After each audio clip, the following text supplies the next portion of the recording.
Yang pertama, sebelum kami menyampaikan khidmat kitab Tabar Fadhail Syukur dan disambung dengan khidmat ilmiah,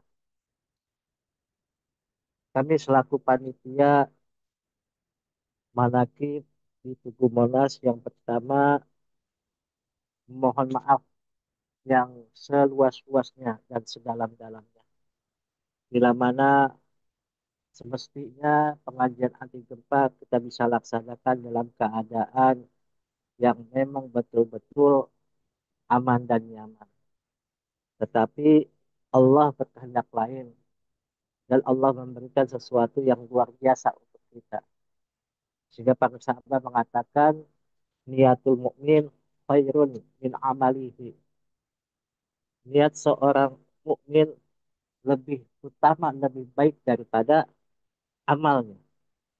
Itu ditandai dengan semua ikhwan yang berbondong-bondong untuk bermanakib di Tugu Monas, tapi terkendala karena sesuatu hal, kondisi yang tidak memungkinkan. Karena di sebuah sudut sudah terjadi penjarahan, sudah terjadi kericuhan. Sehingga yang belum datang ke dalam kota, bangsa Abah mengatakan untuk balik kembali atau pulang ke sini. Ini adalah suatu hal yang luar biasa. Para panitia betul-betul estafet dari 10 hari setelah surat kami dijawab, kami melaksanakannya. Sampai poin yang terakhir, surat dari Mabes Polri, dari Intelkam kami terima jam 12.30 untuk bisa melaksanakan. Jam 15.30 kami diundang untuk rapat Zoom menyatakan supaya kegiatan itu dibatalkan. Pak Teteh, Tapi dalam hal ini kami panitia punya komitmen karena guru agung kita Bang Sabao sudah ada di Jakarta dan sudah ada di Hotel Sriwijaya, maka kami mengadakan bargaining, kami akan melaksanakan manakib jam 7 atau jam 6 sudah selesai. Dengan kenyataan agar ada keamanan yang ada bisa terlaksana. Tetapi dari pihak Dirjen keagamaan dan semuanya tetap meminta surat jangan sampai diadakan manakib tersebut. Sampai ada salah satu wakil talkin mau dilanjutkan usia modal masyarakat. Ini yang sampai seperti itu. Sampai setengah satu malam pun kami diundang untuk kumpul dengan tim keamanan bahwasannya situasi sudah tidak kondusif. Sampai gas air mata juga sampai kepada mata kita. Kita di lapangan Banteng Timur dan Provos mengatakan jangan diadakan kegiatan. Tapi kami berkomitmen, saya bicara, kalau tidak bisa dilaksanakan, bagaimana jamaah yang sudah datang?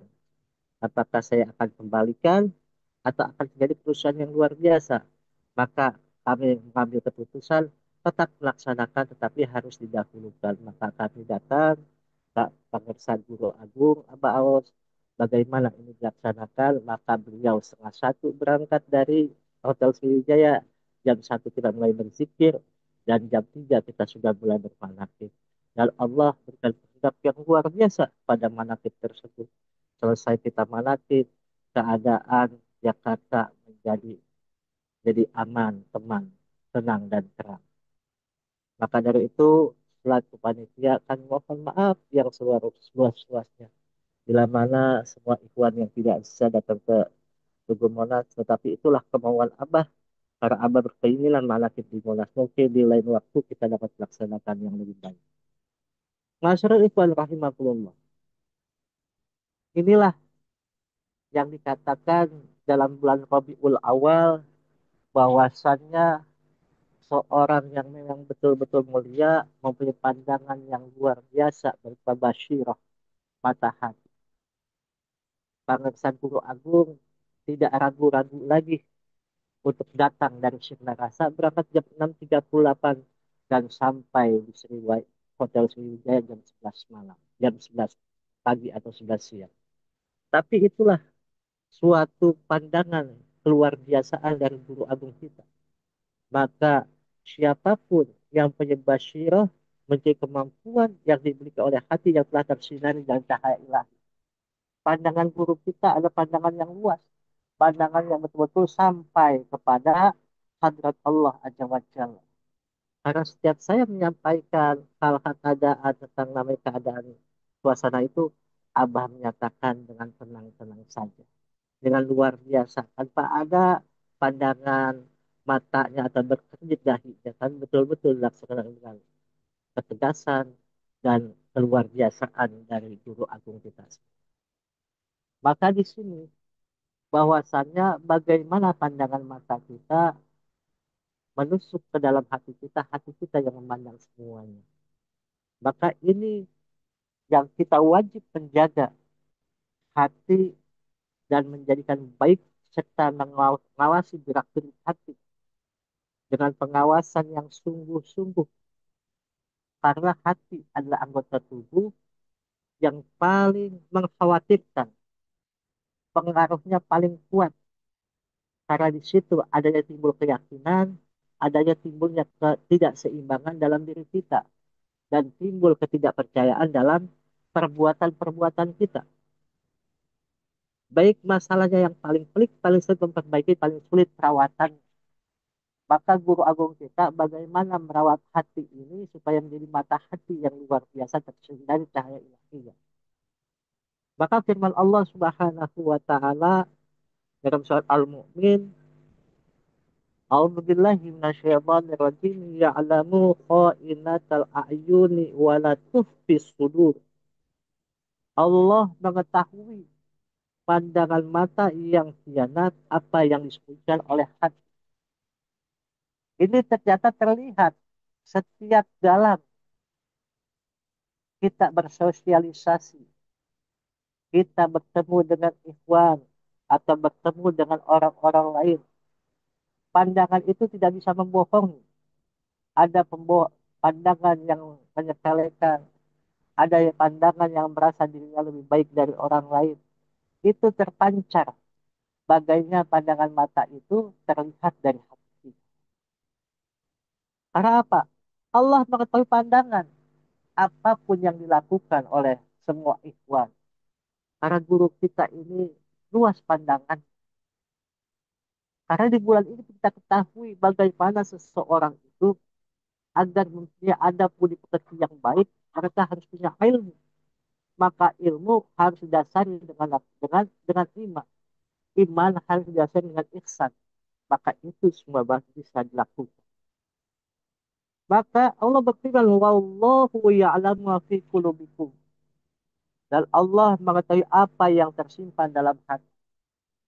Karena hati kita ini kadang-kadang menyimpan sifat-sifat keraguan, sifat-sifat tidak ingin. Contoh yang kemarin, sudah di pintu Monas saja mereka baru dikatakan orang depan tidak jadi ada pengajian. Mereka pulang. Padahal di dalam ada pengajian. Dan kalau mereka yang belum ke dalam kota tidak masuk, ya sudah wajar karena perintah dan guru agung kita. Maka dari itu, hati merupakan pusat perhatian Allah Tuhan semesta alam. Sangat mengherankan jika seseorang hanya memelihara dan memperhatikan wajahnya agar diperhatikan oleh orang lain. Membasuhnya, membersihkannya, sampai maaf dioplas operasi plastik dan semua kotoran menghiasi sedemikian rupa, dia permak agar tidak terdapat celah di mata orang lain. Tidak tampil perfect, perfeksionis di antara lain. Sementara itu ia tidak memperhatikan sama sekali kepada hatinya yang bukan pusat perhatian Allah, Tuhan semesta alam. Tidak dibersihkan, tidak dihias, tidak diberi wangian. Padahal hati seharusnya mendapatkan perhatian perawatan yang lebih baik. Karena kita pada dasarnya hanya namanya menunjukkan bagaimana pandangan secara jasmania saja, secara lahiriah saja, tidak memperhatikan pandangan manusia secara batiniah. Maka basiro itu memandang itu bukan hanya secara lahiriah saja, tapi secara batiniah. Maka hati adalah pusat perhatian dari Allah Azza wa Jalla. Mereka harus dibersihkan, mereka harus dihias, mereka harus dapat diberikan nutrisi dan diberikan wewangian. Karena mereka harus memperhatikan perawatan hati dengan lebih baik agar Allah yang Maha Agung tidak melihat hatinya dalam keadaan kotor, dalam keadaan banyak celak-celak, banyak noda-noda, banyak lubang-lubang yang membuat mereka itu tercela dalam setiap tindak tanduk perbuatan. Sebab bila melihat satu saja dari kekotoran hati itu, tentu ia akan meninggalkan dan mengusir. Semoga Allah berkenan memberikan kepada kita bagaimana pertolongan untuk hati ini. Maka dalam hal ini kita harus melihat bagaimana basyiro itu bisa dikerjakan dengan baik. Maka Rasulullah bersabda, Innal fil jasadi mudgotan iza soluhat soluhal jasadu kuluhu wa iza fasadat fasadal jasadu kuluhu illa wahiyal qalb. Sesungguhnya di dalam tubuh manusia terdapat segumpal daging yang apabila baik, maka baik pula seluruh tubuh. Dan apabila rusak, maka rusak pula seluruh tubuh. Ingatlah, segumpal daging itu adalah hati atau kolbu. Karena hati adalah gudang, tempat penyimpanan segala permata indah yang sangat bernilai bagi manusia. Pertama akal, dan yang paling agung adalah ma'rifat mengenal Allah Azza wa Jalla yang merupakan penyebab kebahagiaan dalam dunia dan di akhirat. Kemudian penglihatan hati yang menyebabkan bisa maju dan memperoleh kedudukan di hadapan Allah. Kemudian niat yang bersih dalam melakukan bermacam-macam ketaatan yang ada kaitannya dengan apa yang diperintah oleh Allah jangan sampai terputus. Kemudian beraneka ilmu dan hikmah yang merupakan kemuliaan seseorang. Serta seluruh akhlak mulia yang berperilaku terpuji yang menyebabkan berjenjangnya orang-orang mulia. Sebagaimana dalam kitab Asrul Mu'amalat Ad-Din, tempat penyimpanan yang berharga itu wajib kita jaga, kita pelihara agar tidak terkena berbagai kotoran dan afat. Serta jangan sampai dicuri dan dirampok. Maka Abah memerintahkan kita untuk senantiasa merawat hati kita, berzikir kepada Allah. Zikir yang kita lantunkan menembus langit dan sampai kepada tujuan. Maka ini harus dijaga, dipelihara oleh kita semua. Agar jangan sampai hati ini lalai kepada Allah. Maka dari itu, ternyata bila kita memandang seseorang dengan mata hati, hati itu juga mempunyai 5 keadaan yang membuat seseorang itu tahu dengan kedudukan keadaan hati tersebut. Yang pertama dalam hati tersebut adalah yang pertama musuh senantiasa menuju menghadap ke hati. Karena setan senantiasa bertengger di hati manusia. Hati manusia adalah tempat malaikat, ilham, setan, dan waswas. Keduanya secara bergantian mengetuk hati dengan ajakan masing-masing. Apakah setan yang menang atau malaikat yang menang? Ini adalah pertarungan yang luar biasa di dalam hati kita. Yang kedua, keadaan hati banyak sekali sesuatu yang berbuat hati sibuk. Sebab akal dan hawa nafsu berada di dalamnya. Jadi hati bukan ajang pertempuran antara pasukan akal dan pasukan hawa nafsu. Hati selamanya berada di tengah-tengah pertempuran kedua pasukan tersebut. Karena itu hati harus dijaga dan diperkuat serta jangan sampai dilupakan. Maka setiap apapun yang kita lakukan, sebelum kita melakukan, kita berkonsultasi dengan hati kita. Apakah ini baik atau layak kita lakukan? Atau kan tidak harus kita jalani. Dan yang ketiga, keadaan hati, banyak sekali sesuatu yang mendatangi hati setiap manusia. Sebab beraneka gerak hati itu seperti panah yang tidak henti-hentinya masuk ke dalam kolbu. Juga seperti hujan yang tiada henti-hentinya menghujani hati siang malam.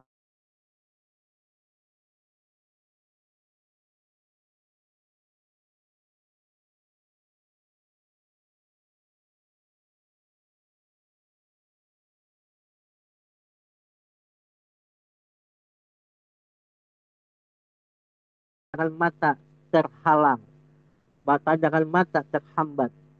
Juga tidak seperti lidah yang berada di belakang dua sekat, yaitu gigi-gigi dan dua bibir. Sedangkan kamu kuasa mencegah dan mendiamkan lisan itu. Tetapi untuk hati adalah sasaran gerak hati yang sama sekali kamu tidak sanggup mencegahnya dan menjaga hati darinya. Gerak hati tidak bisa putus sama sekali dari hatimu. Kemudian nafsu senantiasa bersecepat mengikuti gerak hati. Enggan mengikuti gerak hati dalam puncak kekuatan merupakan suatu hal yang teramat berat, ujian yang sangat besar. Karena hati itu tidak tidur. Hati itu tidak terhalang oleh namanya benda. Tidak terhalang dengan gelap cahaya. Tapi itu hati itu selalu bekerja. Itu selalu berpacu antara menahan hawa nafsu atau melaksanakan amal perbuatan yang terpuji. Dan yang lebih luar biasa keadaan hati, bagaimana mengobati hati yang sulit karena ia tidak dapat kamu lihat. Dan kadangkala kamu tidak menyadari hati telah terkena berbagai penyakit. Untuk itu perlu sekali kamu mengamati kepada keadaan perhatian pada hati. Karena hati kadang-kadang menyebabkan sifat orang menjadi riak. Hati yang menyebabkan orang menjadi sombong. Hati menyebabkan orang merasa lebih baik daripada orang lain. Maka itu penyakit. Tapi penyakit itu harus diobati. Maka ala bizikrillahi tatmainul qulub. Dengan berzikir hati itu akan tenang. Hati itu akan baik. Hati itu akan selaras dengan panggilan Tuhan. Dan yang kelima atau terakhir, keadaan hati, penyakit sangat cepat sekali menjalar ke hati karena hati juga cepat bergejolak. Maka sering kita ketika marah yang luar biasa, hati bergejolak, dia tepuk dadanya, merasa lebih baik dari orang lain, lebih berkuasa daripada orang lain. Kamu tidak tahu siapa aku. Akulah yang lebih hebat daripada kamu. Aku yang lebih berkuasa daripada kamu. Maka hati itu setiap kali bergejolak dengan apapun kondisi yang ada di alam dunia ini. Terutama di dalam kehidupan kita sehari-hari. Maka geraknya basiroh mata kita adalah bagaimana kita bisa menjaga hati kita agar tersinari cahaya ilahiyah dengan menjaga daripada sifat-sifat, bentuk serangan, dan juga penyakit-penyakit yang ada di dalam jiwa kita. Maka guru kita mengajarkan banyaklah berzikir kepada Allah, ingat kepada Allah dimanapun kapanpun kita berada. Maka Allah berkahi semuanya segalanya selamanya. Allah berikan kepada kita semua hati-hati yang senantiasa tunduk patuh dan takluk kepada perintah Allah dan ikut mengikuti orang yang sudah bersama Allah bersama dengan guru agung kita para sahabat. Berkah semuanya segalanya selamanya. Wallahul muwafiq ila aqwamit thoriq. Assalamualaikum warahmatullahi wabarakatuh.